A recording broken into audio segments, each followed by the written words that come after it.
So I've started the podcast like this before. Like what? Podcast's been pretty successful this week. But actually, the podcast has been really successful this week. Hard work pays off, I suppose. And I spent a bit of time trying to promote it. And we got on to a live video. Yeah. With Russ. With Absolutely Average. Which was good. I enjoyed it. I come away buzzing.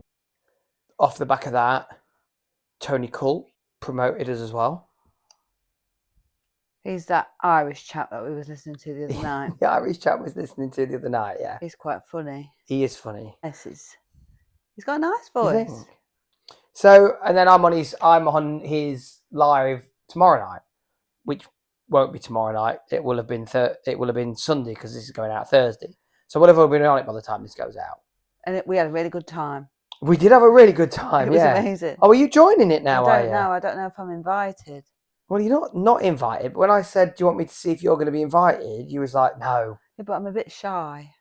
Yeah, shy. I am a little bit shy with new people. So one thing I found really strange is off the back of that, people that I already know, that I'm already friends with, have all started contacting me to say how great the podcast is. People that didn't contact me before. So were they not watching it before, but just saying they were? I don't know. Were they lying? Maybe they've just seen how popular it's getting and thinking, they're getting popular. Maybe we should be nice just in case they get rich. Well, no, get like 50p off YouTube or something. No, if someone's podcast is popular and then they want to get on it because they want to promote themselves, or maybe that's just me overthinking it. Maybe this is my imposter syndrome. Maybe they actually think we're good enough, and not just that. I noticed when we was in the live video, there was a lot of good stuff being said about you. And a lot of the comments we've had on the YouTube videos have been about you. And when we did our first podcast, everybody was saying how funny you were. Oh, funny. You know when you try, knock. Who's there? Because it was stuck to the chicken. Oh no, that's not right. There was an Englishman, a chicken. No, that's not the one. I was gonna say. A lot of people are asking about you. Why? They're nosy. No, it seems like for both of us, people are interested in what we do and who we are and why we do what we do. What I do is not particularly special. But it seems that the layman seems to think that it is. Well, I suppose it's not. They're not average jobs, are they? To us, they are. But we've done for a long time. We've helped people for a long time. You've helped people for a lot longer than I have. Yeah, mental health nursing for a long time. Well, you haven't done all sorts. You've done mental health nursing like your whole life. No, I worked in an apple factory once. Yeah, but that wasn't like when you was 30. That was when you was like 16. No, it wasn't. It was a bit after that. I worked in an apple factory. So I think I worked in an onion factory. So I think that you get right tonight. So what were you saying? I was just going to say you get really bad bogies when you work in an onion factory. It's quite dusty. Anyway, so we've gone from 94 subscribers, or even back to 28 subscribers 3 months ago. Had 28 subscribers 3 months ago. Sat here right now, we've got 239. I hope they don't want to come round for tea. I know, yeah. So I thought rather than putting out the podcast that we did last week, which can wait, it's not a... Do you think we know all them people, or do you think they're like people from around? No, we don't know that. We don't know that many people. I know loads. Even if it was 10 people, would go, think we know all them? No. Not a fucking chance. 10 people? Hang on a minute. 200 and what? 239. Oh, you want 240 then, really, don't you? I want 250, really. I wanted 100. I was at 94 a week ago, and I was like, if I can just break 100, I'll be happy. And then it went 100. So you've met your goal now? I've met my goal, so I'm making new goals. Mm-hmm. So my new goal is 250, which is not that many, really. How many is it? I don't fucking know. 11? How many we got? 239? I don't know. Yeah, 239. Yeah, 11. 11 then, yeah. That's what I said. I was just seeing if you knew. I thought we'll record one tonight and dedicate it to talking about you. Talking about me. Yeah. I'll be short then. I don't think it will, because your story's quite inspiring. You think? Yeah, I do. I think it'll inspire people, and I think that you see it as it's just been your life. Well, it is just my life, and isn't it? I know there's going to be some bits of it you're not going to want to talk about, which is fine. We don't have to. And there's going to be some bits that you do talk about that people are going to go, oh, wow. And to go from where you've been and then to go on to now be where you are is a pretty inspiring story. And there's going to be people probably a lot younger than us watching this who are probably going through a real shit time who can go, fucking hell, I can still do it. Because, so I this come into my head today, really, and I was talking about bullying and trying to inspire bullies to let people who are being bullied, sorry, not bully, I don't want to inspire bullies. Yeah, come on, you bully. Bully, no. You're amazing, Trying to bully. inspire At least people. they're good at something. Trying to inspire people who are being bullied to realise that there is hope, and you can go on and you can get past that. And I think then you can look at people who are really struggling in life in general, and an inspirational story. When you think about fitness, you see someone who's really overweight and then they do this whole body change and they're really thin, and you're like, fucking hell, actually it's achievable. Yeah, I used to be like 20 stone. I used to be a man. No, that's the other podcast, isn't it? We was talking about that. I used to be funny. I used to be funny. You are funny. But no, all joking aside, when you can tell a story of adversity and struggle, and you can end it with, and this is where we are now, I think that's as strong as any podcast we can do, as strong as any mental health help we can give. When you log on and you see that everyone's only watched it 3 minutes in, you're like, oh well, have a cathartic moment. So when did you leave school? Did you get any qualifications? Me, qualifications. Well, I grew up in North Tyneside. Well, I didn't. I grew up all over, but I left North Tyneside when I was 14, 15. So I was in like year 10 when we moved from quite a busy area, I suppose. It was a busy town, and then we moved to a pokey little village where the only entertainment was the bus stop and the telephone box. But in the 90s, a bus stop and a telephone box was the fucking place to be. Yeah, but I was the only 14-year-old girl living in the village. I literally was the only girl on the school bus of my age. The rest of them were like 12-year-old lads. So I didn't have any friends, didn't have anyone to sort of knock about with. But were you from an affluent background? Me? Yeah. No, I wouldn't say affluent. We were plentiful in having fuck all. Started out with nothing. I've still got most of it left. Yeah, no. No. It's a working class background. Well, I wouldn't even say working class. No one worked. But working class back then, though. Yeah, I suppose working class worked. Nowadays, working class is not going to work. Yeah, no, there was no work. No one worked. So would you say I only worked on a con of how to cheat the system. So would you say that your prospects as a teenager probably weren't to be a Band-Aid psychiatric nurse by the time you was 40? There was no expectation of me at all growing up. No expectation to do my homework. No expectation to do anything.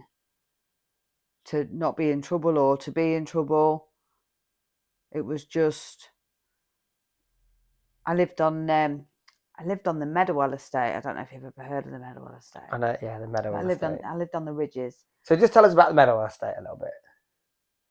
Where was that? Where was Meadowell? So Meadowell, it was in North Tyneside. It was in North Shields, and it was a massive estate. And we'd lived there. We'd lived there before, so we'd lived there when I was about 6, I think, 5 or 6 or 7, around that age. We'd lived there, and it wasn't too bad then. Apparently, it was all right.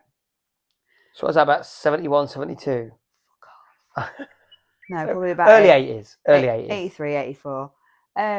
So we'd lived there before, and then we were sort of running away, I guess, from domestic violence and all that kind of jazz. So we moved up North Shields. My mum's from North Shields anyway. From that part of the world, Morpeth and Whitley Bay and round there. So we moved up there. Would your mum mind you mentioning this kind of thing? I don't know if she'll even watch this. Well, so she watches. Melanie, what the fuck? What you doing on the telly? Fucking hell, love. Is that your best? Do that Geordie accent again? What? Yeah, different now. Different now. What you doing on the telly? That's terrible. Considering you used to have a Geordie accent, that's broad fucking terrible. So go on, yeah. So yeah, we lived there, and it was all right. I don't remember loads about it, but we lived in Peterlee, and we'd lived in North Shields, and then we moved back to Lincolnshire. I don't know, 85, somewhere around there. But yeah, we've moved around a lot, and then my mum decided she wanted to move back to Newcastle, so off we went in 1989. And she'd put down the house where she wanted to live, and it was the same street where we'd lived before, because it was the best street going, and it was the fucking worst street ever. Every house was boarded up, like metal barriers all on the windows. There was fires in people's gardens. There was burnt out cars, and then it was like Beirut. So yeah, we lived there for quite a few years, and I went to Norham High School, and that was an all right school. And I had friends, and I joined the school. I joined the school orchestra. I remember one lass that lived on our street. She was like, "Melanie, you've got school tomorrow. Can you just take this violin back for me?" So I took this violin back. Was she from Yorkshire? Was she? Oh, okay. No, she's from Teesside. Yeah, Teesside. North Yorkshire. North Yorkshire. No. So I took this violin back, and the music teacher was like, "Do you want it?" I was like, yeah. So I joined the North Tyneside Junior Orchestra and had mates, and and then she decided she didn't like living in Newcastle anymore. She's going to move back to Lincolnshire. So down we come. Quickly again, how old was she? So I was about 14 and a half, 15, but probably about 14. But they'd had the riots then. So the riots were happening pretty much where I lived, and it was quite frightening, really, because there was just like petrol bombs being thrown. There was kids sat on the wall with like crossbows and all. Like you couldn't picture it, but there was just And then it was normal. And then we moved to Nocturne, which is this tiny little sleepy village in the middle of Lincolnshire, which is really affluent and quiet. And we moved into private rented accommodation. We'd always lived in a council house, and all of a sudden it was nice. It was quite nice where we lived. So then used to get the bus to school or not. So start another new high school. Yeah, and I wasn't doing too bad at school. When I was at Norham, I was a hard-working student. I got a bit of a brain in my head, so lots of extracurricular stuff. Not really getting into trouble. Not really hanging around with the groups of folks that used to hang around the estates. I used to go off and meet my friends that didn't live on the ridges that I went to school with, and we would go to Whitley, and we'd go to the roller rink, and we'd go to the ice rink, and we'd just do stuff of an evening. I used to babysit and have money, because obviously in living there at 15 you're a smoker, so because it was the 90s by then and everyone was a smoker. Everyone smoked, didn't they? So then we moved, and I went to Branston School, which is just outside of Lincoln. And I pretty much spent the last year sat in the library because there wasn't any courses that I could do. So I don't know What do you mean? What anything you could so do? like there was some I could do. So like you pick your options and stuff, don't you, in year 9 or whatever it is. So lots of things that I did at Norham I couldn't do at Branston because they didn't offer an equivalent course. Well, they weren't like part of the curriculum. Was it not? No, it's to do with the examining boards. So all the examining boards that the school had signed up for in the northeast were different to the examining boards down south. So things like maths, you could do maths. Yeah. I could do maths, I could do English. French was the same because it was just exams at the end. So as long as you've done but like all the coursework courses like history, geography, business studies, all different. music, all different there. They all went. Yeah, school was shit. And then there was a girl that didn't like me, and I don't really know why she didn't like me. I used to tell stories because I like where you come from. I suppose to make yourself not popular but interesting. I'd been to, I think I'd been to like 16 schools in total. So you learn to reinvent yourself every time. 16 schools. Yeah. Between what ages? Well, like between starting and finishing. So what majority secondary or primary? Yeah, I went to two secondary schools, but I went to 14 primary schools, I think. Fuck. Yeah, we moved around a lot. So you get used to reinventing yourself, and you learn lots of lessons on what pisses kids off or what helps you fit in. But yeah, this one girl, she just didn't like me. She just did not like me. Is this going to be the story that I want you to tell? Which about one? Your mum making you? Is it that one where she goes around to the house? Yeah. Because I like this story. Okay, go on then. So I remember bunking off school one day and then going to the shop with me money and get me 10 fags and a bottle of pop and a packet of crisps, see me through, and got jumped on by 2 lasses from Lincoln, and they were like looking back now, I think just little twats, but they were like 18, so they were a lot older than me, and they just kept me pinned down while this girl kicked 7 bells of shit out of me. And how old was the girl that beat you up? Was she 18 as well? No, she was same age as me. Same age as you. But yeah, I had bruises. Like the bottom, like the print of your shoe print on my face, on my back. And I don't know if I'm going to get through this podcast without you bringing me to tears. You know that. Oh, well, it's a long time ago. But I remember going back. I'd cycled to school that day because I'd missed the bus, so my mum made me cycle in. I've missed the bus. Melanie, get on your fucking bike. You're going. You're fucking going. I remember sitting in class. I got a flat lip, got black eye, I got like my fucking mouth hurting, and teacher didn't even notice. Like just didn't care. Just no one noticed me. Yeah. So I sat. It was always like that. What? Not being noticed? Yeah. No, not really. Just that day when someone had beat the shit out of you. No, everyone's like, paperwork. No, that school I was invisible. They didn't get to know me. They didn't know me. And I remember. Can you remember your record of achievements? Yeah. You will need this for the rest of your life. Any job, you won't get a job if you don't fucking have this. I've got mine in there. It's got a newspaper clipping from when I had my head shaved, and that's about it.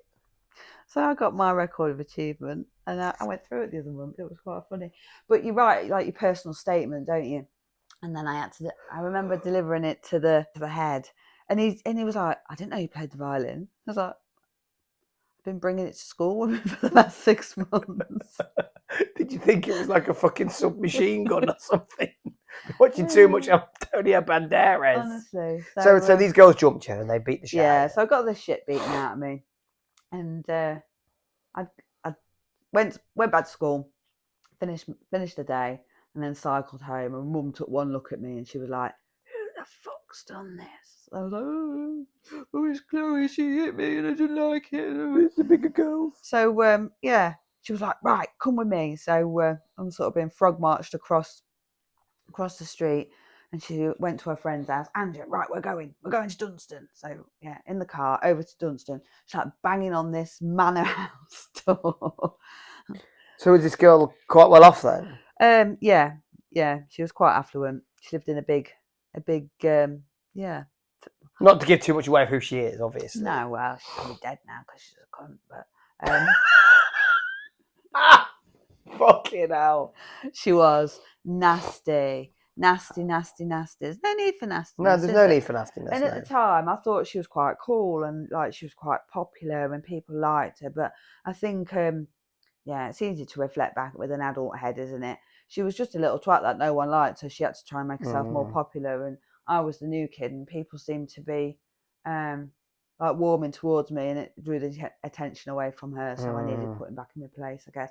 But yeah, my mum went to the house. She was banging on the door, and she sort of she'd come out. And she grabbed hold of her. She went, "Come, Melanie, come on, smack her. See how she likes it." But you fucking levered her, didn't you? I was like, "No, Mum, just put it, Mum, seriously, put her down." So no fight happened that day. But she turned her hose pipe on and flooded her driveway. That'll teach her. You fucking know where I'm from. But yeah. So you didn't hear? You took No, but the police were called. And what, because you went to the house? No, my mum called the police retrospectively because I didn't beat her up. She felt like there needed to be some retribution. So the police were called, and I think she was prosecuted. She got done for aggravated assault and GBH or something along them lines. But I wasn't allowed to go back to school because there was an injunction against her to not be within so many feet of me. Which meant you couldn't go to school. So I couldn't go to school. And why didn't they stop her going to school? Because they couldn't deny her a right to education, and it was my choice for her not to be in my space. Fucking So I didn't go back to school. Can you imagine that happening now? Yeah, I know. So I didn't go back, and I was. So that was it for school? Yeah, I was done. That was done. I was just at home. There was no homework. There was no homeschool. There was none of that. So that happened. To be fair, that was near the end. So I'm not young now, but I was, in terms of like the school year, I would have been 15 when I left. So that probably happened in the January, February time. And then I went back to do my exams in the May. But without any studying since January? No, I didn't do anything. So how did you get on? I didn't do too bad, considering I got an A in English literature. Where'd you pull a fucking A from? Fuck knows. I read the books. I had time. I fucking went to school every day and still didn't get an A in anything. So I got an A in English literature. I got a B in English language. What else did I get? So 14 primary schools, 2 secondary schools, grew up on one of the roughest council estates in the UK in the 80s, got beat fucking senseless, didn't go to school for the last 6 months, and you still got an A in English literature. Yeah, I read the book. So that's that. You went to school, you got your A. How did you get to where you are now? So I went door knocking, and I went up to, there was a nursing home in Nocturne. There was 3 nursing homes up in Nocturne, and I was like, "Hello, can I have a job?" And they were like, "Yeah, what do you want to do?" I was like, "Whatever." So I got a part-time job while I was still at school. That was before all that shit happened. And I got £1.80 an hour, and I did 3 evenings a week between 6 and 8, doing like cleaning toilets and washing pots up. And then on a weekend, I did a Saturday and a Sunday morning in the laundry. So that was quite nice. Used to get about 60 quid a month. And then Mum was given notice on the house, so then we had to move again. So we moved to Sleaford, where we'd lived, probably where we left before we moved to Newcastle, same street. And that was where your mum lived when we met? Yeah. So we stayed, I stayed there. Bit ropey down there. Well, she'd had 2 houses down there. I've lived in 3 houses down that street. I've lived at 32, 17 and 19. That's more houses than I've lived in Lincolnshire my whole life. Honestly. So we moved, but the house that was the last one that I lived in Yeah, with my mum. the one that I knew. So yeah, lived there. And then I didn't have a job because I had to leave my job. So when I left school, I then went full time at the nursing home, and they employed me for 40 hours a week. And I was like a little trainee because I wasn't allowed to do lots of things because I was so young. But I had a whale of a time. I'd like sit and shave the ladies and the fellas in the morning and do their nails and set their hair in rollers and sing songs and play garden bowls. And What made you want to do that though? Like, of all the stuff and all what the expectations would be in growing up on a council estate, the expectation of a young female in the 90s then wasn't to go out and get a job, was it? It was. Yeah, but if I wanted to do anything, I needed a job because no one was going to give me anything. So it's just about money. You just wanted to go out And if I wanted to do anything, then I needed money. I didn't want a lot of it. But yeah, that was my motivation. I needed a job. And I think it was as well, my mum was like, get a job, as if to say, I don't know if she meant like you wouldn't get one, but it's not easy to get a job, is it? Like at 15. No. So whether it was just an off the cuff comment, I don't know. But I was like, well, fucking well, I will get a job. Then I can do what I want. I think it's probably because she got fed up with me smoking her fags because I didn't have any money. She was like, if you want fags, you'll have to get your own. So yeah, I got a job. And I don't think I was drawn particularly to healthcare or working with people. It was just a job. It was a job. But I did enjoy the time that I spent there. It was a good job. It was a shit paid job. Sometimes that's what you've got to do, isn't it? If you want to get on a ladder or when you start. Yeah, there was some nice people there, and I belonged, and I was made to feel part of the team, and people were friendly and kind. And you probably never had that. No, probably not. Certainly not had it while I was at school. Here, no. I had it previously. So I went to sign on because I'd had a job and now I ain't got a job and I'm 17 and I'm not a dependent. So like mum couldn't she couldn't afford to support me because she didn't have a job either. So I went to the dole office thinking I might be able to sign on the dole, and they were like, fuck off. You can't have dole. You're not old enough. Get a job or go on YTS. So I was like, okay, I'll go on YTS. So I had to go on YTS. So then I was sent to work at Roresby Hospital on a YTS. So how old are you here? 16. So you started in psychiatry at 16 years old? I think I'd be 16, nearly 17. I bet Roresby was a grim place back then. Yeah, it was closing down, to be fair. Most of it wasn't there anymore. Most of it had been decommissioned, but it was the long stay wards and the older adult wards that were still there. So it was all sort of geriatric care. But yeah, you used to have to cycle every day. And that was a bit of shit. It was cold. You fell in love with it? No, not really. You fucking hated it? I was on 2 different wards. I used to get £27.50 a week, which is all right. But I was used to getting a bit more because I'd been working. But I banked with HSBC and you could only get tenors out. Couldn't get a fiver. Do you know what I mean? So one week I get paid 20 quid and one week I get paid 30. Yeah. So that was a bit rubbish. But I used to be able to get really pissed on 20 quid. It'd buy me fags for the week and I could have a night out on the Saturday. And then I fell down the stairs one Saturday night and sprained my ankle. And sprained it quite badly, tore all the ligaments. And so I had a summer off. And then I couldn't be asked to go back. So I used to just sign my timesheet. And I still get paid with £27.50. And no one knew where I was. Did anyone question it? No, I had about 3 months before the train line people said, they've been looking for you. You've not been at work. I was like, oh no, I sprained my ankle. Can't cycle to work with a bad ankle. And they're like, when? So like, oh, that's 6 months ago. It's really sore. It's really uncomfortable. I can't cycle.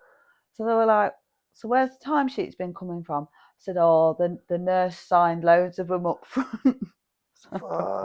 So did they make you pay it all back? No, they didn't actually, but they made me go in first thing Monday morning. Yeah. And then I became a A liability by the sounds of it. No, well, I had to tell a little white lie and sort of say my leg really hurt and I didn't really like it, and I did like it, and I did say I didn't like it. So then I became a YTS secretary, which I fucking hated, absolutely hated. So I learnt some basics about secretarial work, which has stood me in good stead just recently.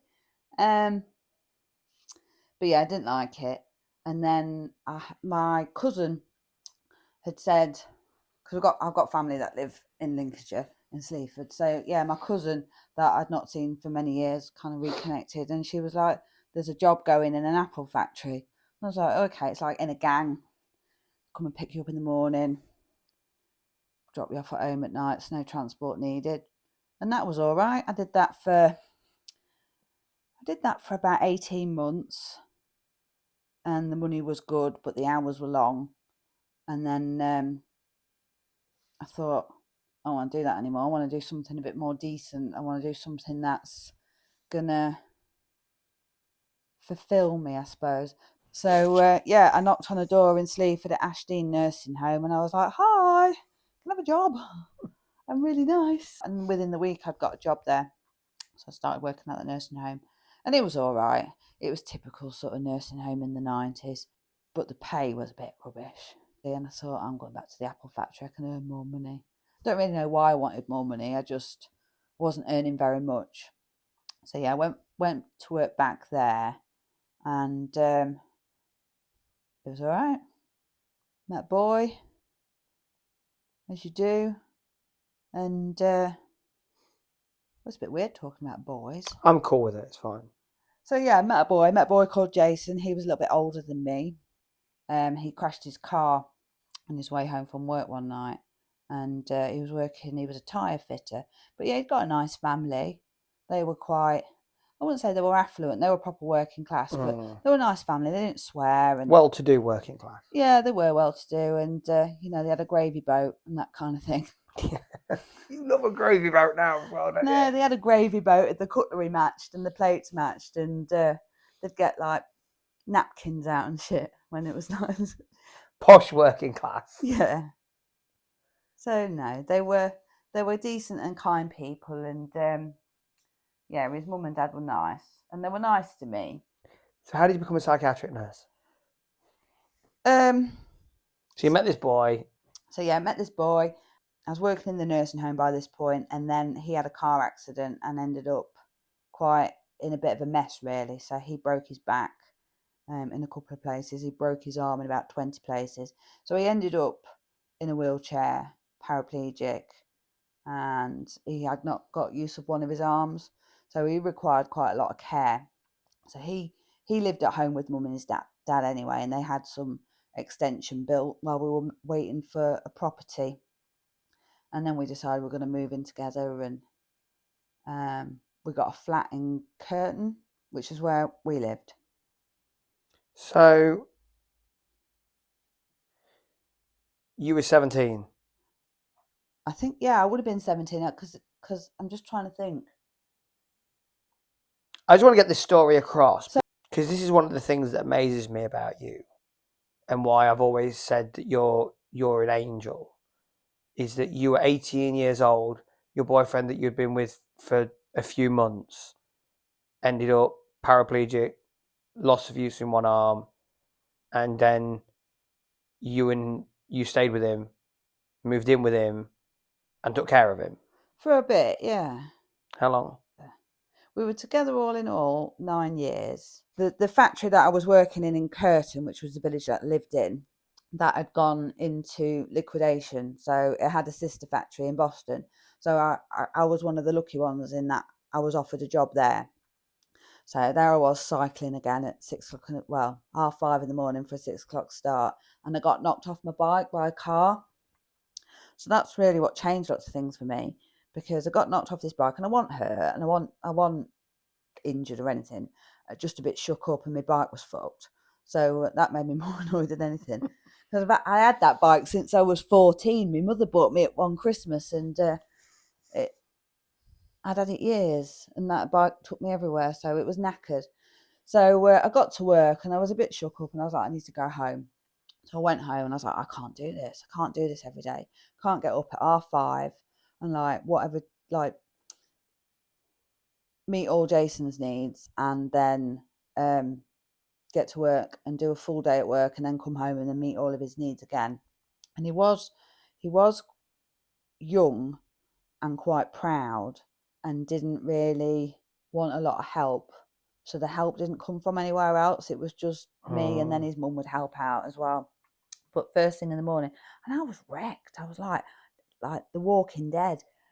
So I took a day off work, and then I decided I was going to go get a job, another job, any job. Went to the job centre, and there was something there for the hospital, and I was like, well, I quite fancy working at the hospital. That's quite a good job, isn't it? Working for the NHS, and so yeah, I applied. And you'd done it before because you'd been in a psych unit before? Well, I suppose Roresby, I didn't really recognise as a hospital. It was a hospital, but it's old school asylum. For a lay person, it's not a hospital. It's just somewhere tucked out the way, isn't it? That's full of mad people. How old are you at this point when you went to the NHS for the first time? So I was 21 when I started working for 20. Yeah, I was 20. I started working for the NHS. So 20 years old, travelled around a lot as a youngster, briefly touched on a bit of domestic violence. You had been to various schools, been beaten up pretty bad, not done your GCSEs, blagged work, met somebody, gone through the trauma of him having this massive accident, all this stuff, but you're still only 21 years old. Yeah. As a youngster, sort of 19 months down the line, and he dies, which was a bit of a shock. It wasn't really expected. So, yeah, that was a bit of a shit time. Are you happy to say kind of what? Or yeah, so because he was paraplegic, and that comes with lots of complications for people. So his kidney function wasn't great, and he developed lots of kidney stones over the years and had lots of stays in and out of hospital. But his kidney function was only like at 40%, and then he'd developed a renal abscess that was not detected, and that turned to sepsis, and he died. So I'm sorry. You have to be sorry. It's a lot to go through, though.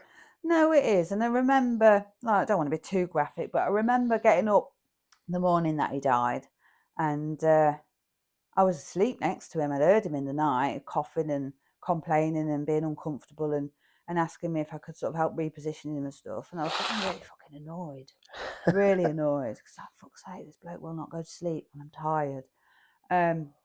Yeah, it's a bit mean, really, isn't it? But I remember getting up in the morning and looking, thinking, oh, thank fuck he's fallen asleep. Sort of tiptoeing through to the living room.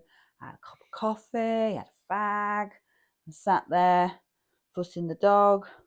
So I got Barney by this point. Oh. My Barney.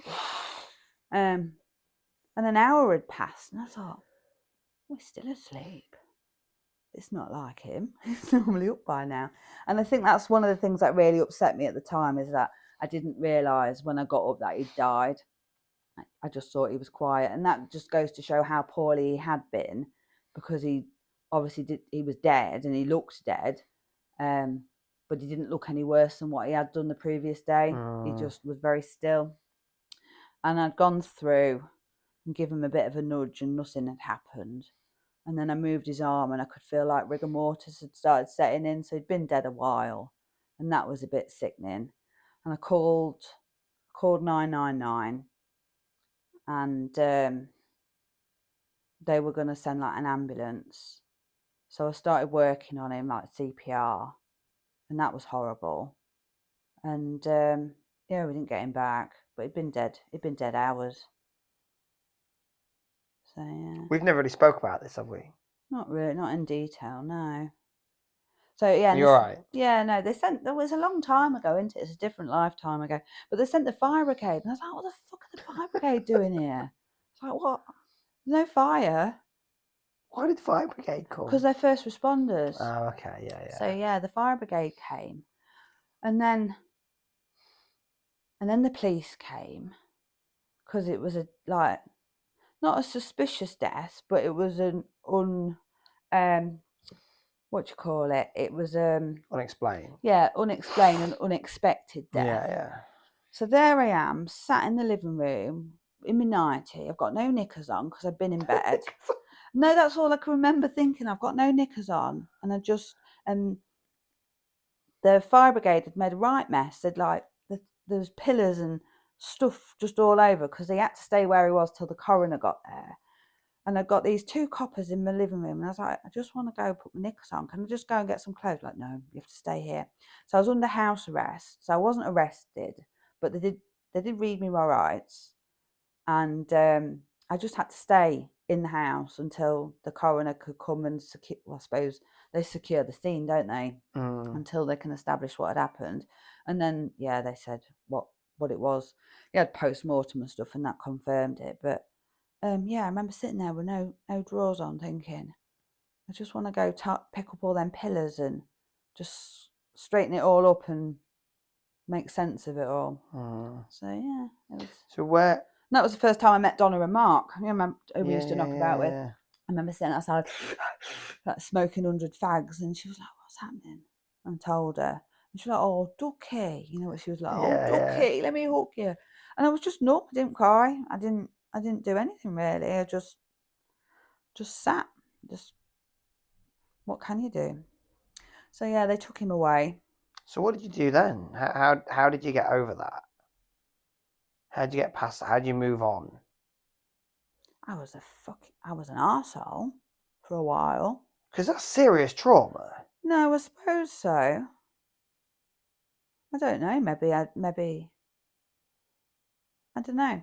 I remember being rescued by my mum. She come over. She swooped over with my stepdad in the car, and they took me home, took me back to mum's house with the dog. I remember sitting there thinking, I love my mum, but what the fuck am I doing here? Right.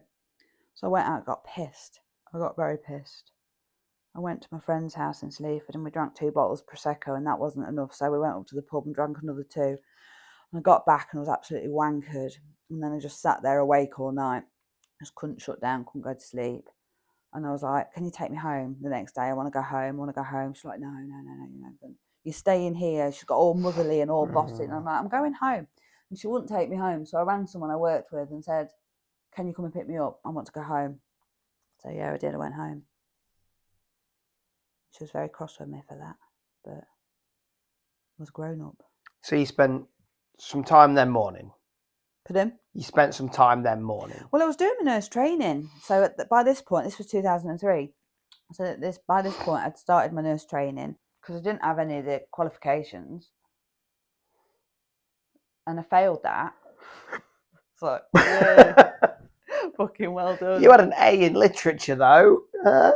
So I failed. I passed it, but failed it. So I passed my nurse entrance exam, but failed it on the maths section. I was like, shit, I got a D in maths. That'll be why.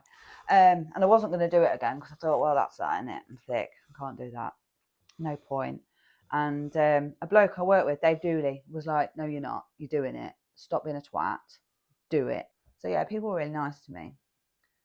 So they fucking should be. So I passed that one. So I was doing my nurse training. I think I literally started in the March, and he died in the April. So I wasn't that far in, and I tried to push through. I was on placement. It was during the Easter holidays, so I'd gone back after the Easter holidays, and tried to push through in placement and stuff, and I just couldn't do it. My head wasn't in a good place, and it was hard. It was like nurse training's hard. I was very overwhelmed and quite stressed. And I just surrendered, and I was like, I can fucking do this. Don't need to do this. I've got nothing to prove to anyone. So I went to see my ward manager, and I broke down. I was like, I just want to come back to work. Can I come back to work? She's like, yeah, come back to work. It's fine. So I did. I just went back to work on my ward where I knew everybody, and it was familiar. And they looked after me. They were kind, and So I had a year in my shoes of the firsts of everything. So the first birthday on your own, first Christmas on your own, the first anniversary, and all that. And once you get past the firsts, the seconds aren't as hard. I got drunk a lot. I probably slept with far too many people than I should have done. Yeah, a bit promiscuous for a while, but just seeking love, I guess, and seeking comfort. Yeah, and people to be kind to you. Yeah. And I met some nice people along the way. I met some twats, and then I met you. 2004. 2004, yeah. So it was a year and a month. So like I say, I walked a year in my shoes on my own as a strong, independent woman. You are, though, and you were. And to get through that is pretty amazing. To go through all that, to get to that point and come out the other side and then do your nurse training. Because let me say now that when we met... I'd only just gone back, hadn't I? You went back and I saw how hard you fucking worked to become a nurse. And you grafted and we fucking scrimped and scraped. Yeah, no, we did. And we had times where I remember breaking down one day because the car had died and we didn't have the money to fix it. And I was crying because we just didn't know what we was going to do. So what I really want to get across is the person that you are. And I think that some of the stories you've told are the ones I wanted you to tell, was like when you got beaten up and you had the chance to beat that girl up and you didn't. You chose not to. And it wouldn't have achieved anything though, would it? You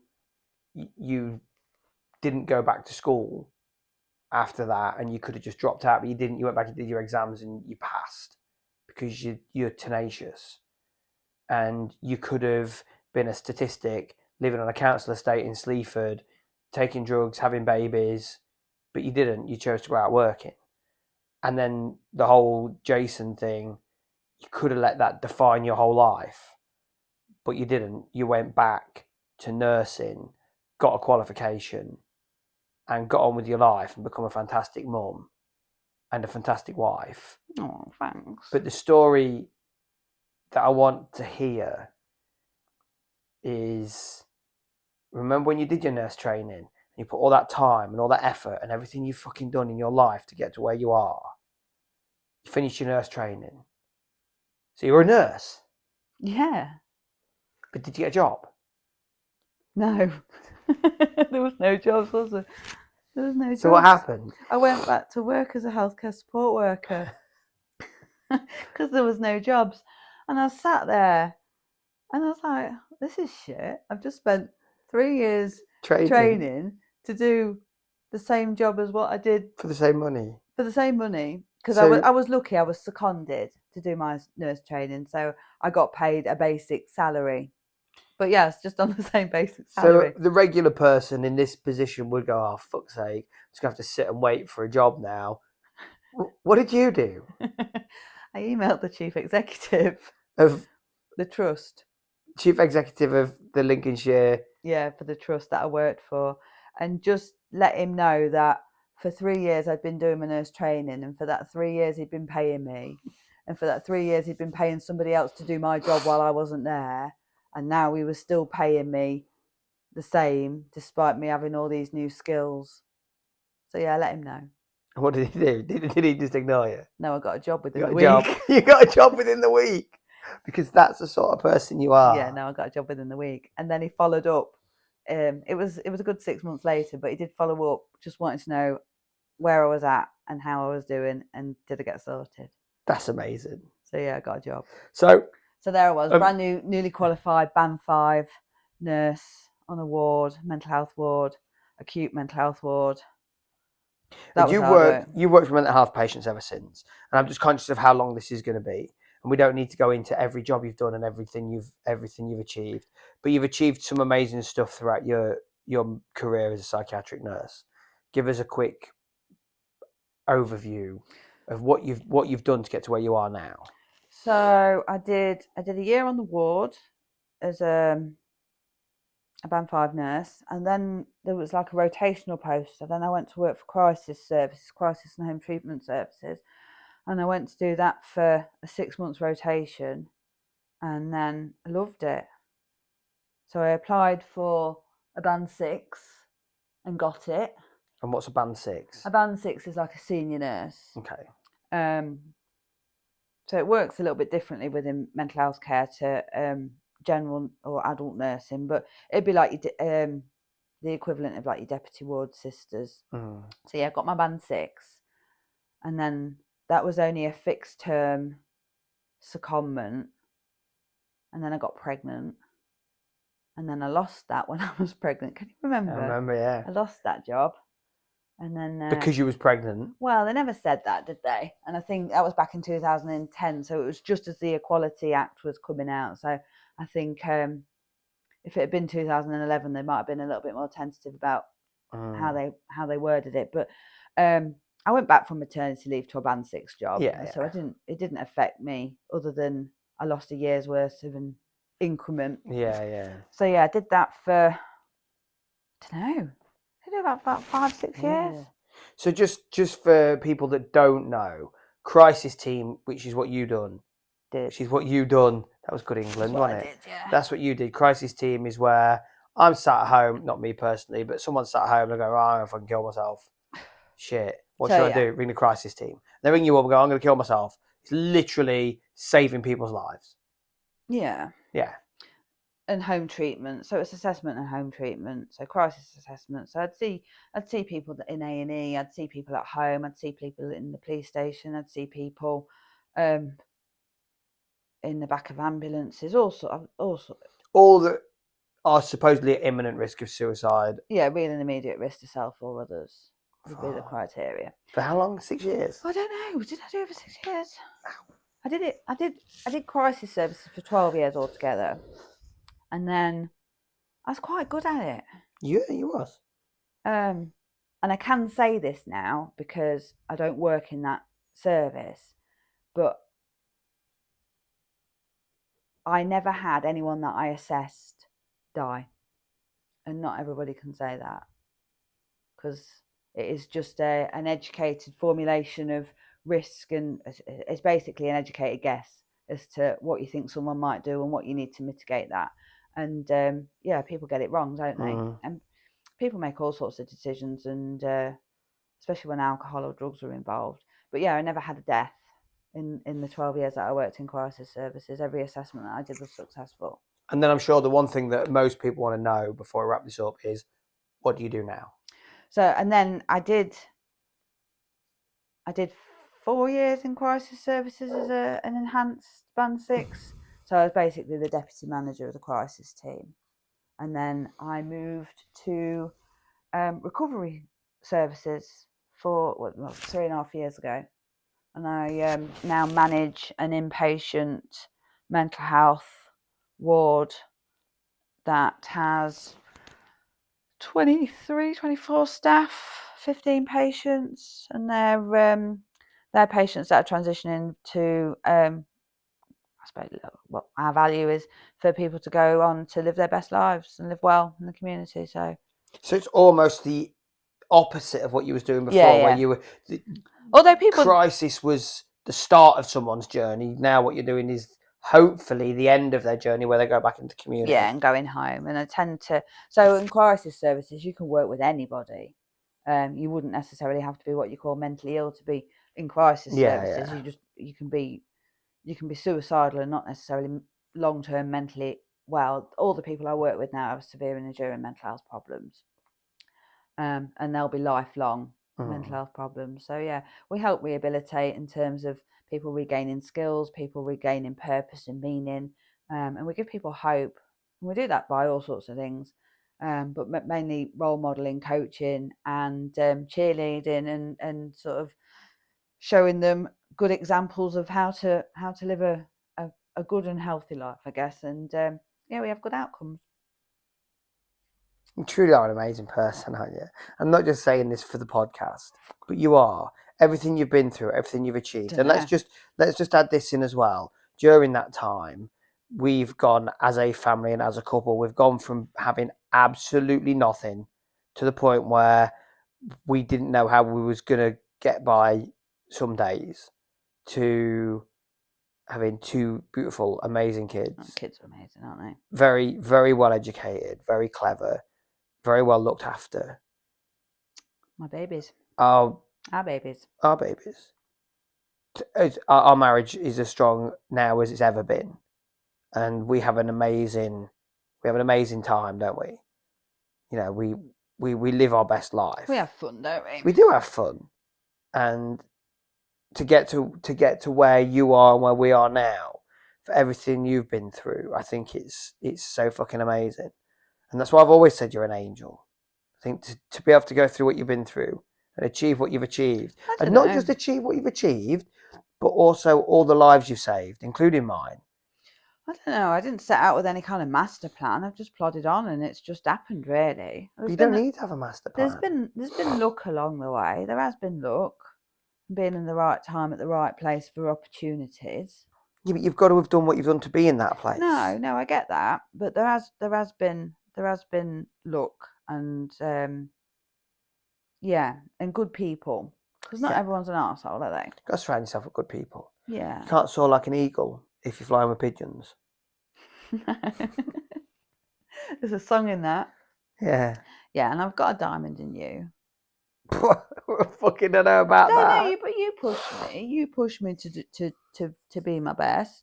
We push each other, though, don't we? I wouldn't have ever learnt to drive. I mean, I'm the only person I know that's passed their theory driving test twice because it's ran out. You're the only person I know that failed their driving test for mounting the curb and nearly running somebody over. That's like your first lesson that you shouldn't. That should happen on. She congratulated me as well on failing my test and suggested that I needed at least 20 more lessons. I thought, fucking bitch, fucking cow. But she was probably right. So that's that then.